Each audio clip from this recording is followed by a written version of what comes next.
Salam, cənab investorlar və treyderlər. İnformasiya analitik xidməti əlaqə saxlayır Guru Markets. Şirkətin ümumi məlumatlarından başlayaq. Biraz daha hər bir parametri daha ətraflı öyrənəcəyik. Əgər maraqlanırsınızsa, onu dayandıra bilərsiniz. Tədqiq olunan təşkilatın hər bir parametrinə diqqətlə baxmağı təklif edirik.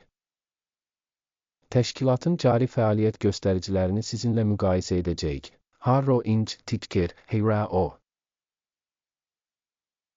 Bu icmal 2 iyul 2025-ci il tarifinə olan cari məlumatlara əsaslanır.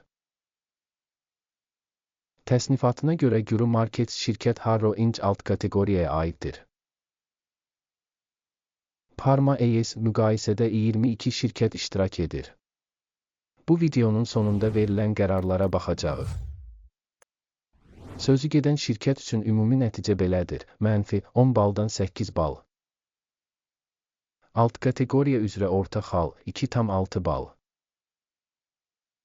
Çox geniş baxsanız, bütövlükdə bütün fond bazarı daxilində. Biz görə bilərik ki, bütövlükdə ABŞ fond bazarı üçün orta xal 1,8 idir. Mənfi reytinqə qarşı 8 bal Harro Inc. Şirkətin səhmlərinin qiymətinin dinamikasının müqayisəsi Harro Inc. və alt kateqoriyalı şirkətlər. Son 12 ayda səhmlərin olduğunu görə bilərik Harro Inc. 46,6% dinamika nümayiş etdirib.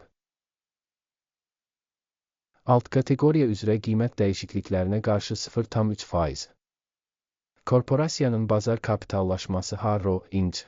1,13 milyard dollar dəyərində qiymətləndirilib. Alt kateqoriyanın bazar kapitallaşması 66 milyard dollardır. Şirkətin balans dəyəri 0,5 milyard dollar olaraq qiymətləndirilir. Alt kateqoriyanın kitab kapitallaşması 31 milyard dollardır. Bazar və balans dəyərinin paylarını müqayisə etdikdə aşağıdakıları görürük. Paylaş Harro Inc. Alt kateqoriyada bazar kapitalizasiyası üzrə qiymətləndirmə 1,715% təşkil edir. Balans dəyəri 0,172% təşkil edir. Alt kateqoriyada şirkətin bazar payının və balans dəyərinin qiymətləndirilməsi -1 bal. Şirkətin borc öhdəlikləri 0,217 milyard dollar təşkil edir. Maliyyə öhdəliklərinin balans dəyəri şirkətin kapitalının 407%-ni təşkil edir. Şirkətin borc öhdəliklərinin səviyyəsinə görə nəticə çox pis, -2 bal. Şirkətin bazar dəyərinin mənfəətə nisbəti 0-dır. 0 alt kateqoriyasında orta qiymətlə. Alt kateqoriyadakı şirkətlərlə müqayisədə şirkətin birja dəyərinin mənfəətinə görə qiymətləndirilməsi çox pis, -2 bal. Son 12 ayda mənfəət -22 milyon dollar olub. Növbəti 12 ay üçün gələcək mənfəətin 53 milyon dollar olacağı gözlənilir. Alt kateqoriyadakı şirkətlərlə müqayisədə proqnozlaşdırılan gələcək mənfəət göstəricisinin qiymətləndirilməsi keçərli 0 bal. Şirkətin dəyərinin gəlirə nisbəti 5:3-dür. 4-cü alt kateqoriyada orta. Alt kateqoriyadakı şirkətlərin göstəriciləri ilə müqayisədə fond bazarı dəyərinin gəlir nisbətlərinin qiymətləndirilməsi TOLET -0,5 bal. Son 12 ayda gəlir 210 milyon dollar olub. Növbəti 12 ay üçün gələcək gəlir məlum deyil. Gözlənilən gələcək gəlir göstəricilərinin alt kateqoriyadakı göstəricilərlə müqayisədə qiymətləndirilməsi -1 bal. Satış marjası -10,2%, alt kateqoriya üzrə orta göstərici -6,1% təşkil edir. Alt kateqoriyadakı göstəricilərlə müqayisədə satış gəlirliliyinin qiymətləndirilməsi keçə bilən -0,5 bal. Alt kateqoriyada işçilərin sayına görə şirkətin payı 0,903% təşkil edir. Bu, bazar kapitallaşma payından 90% azdır. Təşkilatın bir işçisinə düşən kapitalın məbləği 2956 min dollara bərabərdir. Alt kateqoriyada isə 1,557 min dollar var. Alt kateqoriyadakı şirkətlərin göstəriciləri ilə müqayisədə bir işçiyə düşən kapitalın həcminin qiymətləndirilməsi keçərli 0 bal. Şirkətin bir işçisinə düşən mənfəətin həcmi mənfi 56,8 min dollardır. Mənfi 23,6 min dollar alt kateqoriyada orta qiymətlə. Alt kateqoriyadakı göstəricilərlə müqayisədə bir işçiyə düşən mənfəətin qiymətləndirilməsi TOLET mənfi 0,5 bal.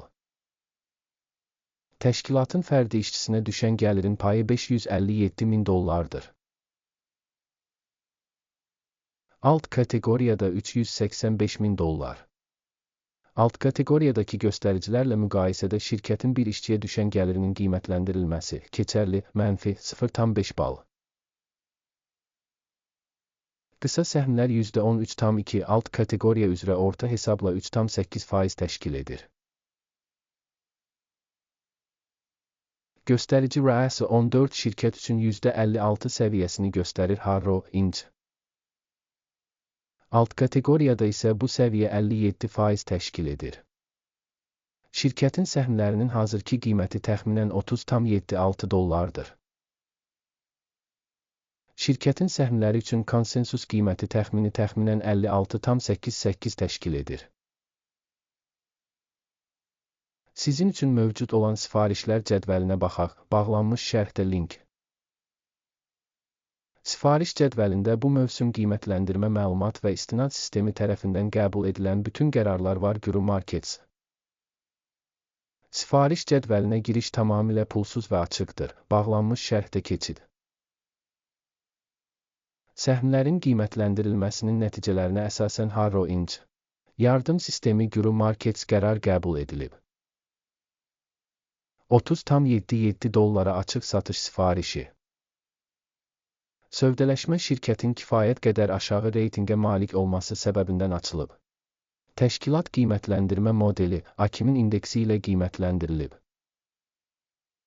Mənfəət götürmək 16-35 səviyyəsində müəyyən edilmişdir.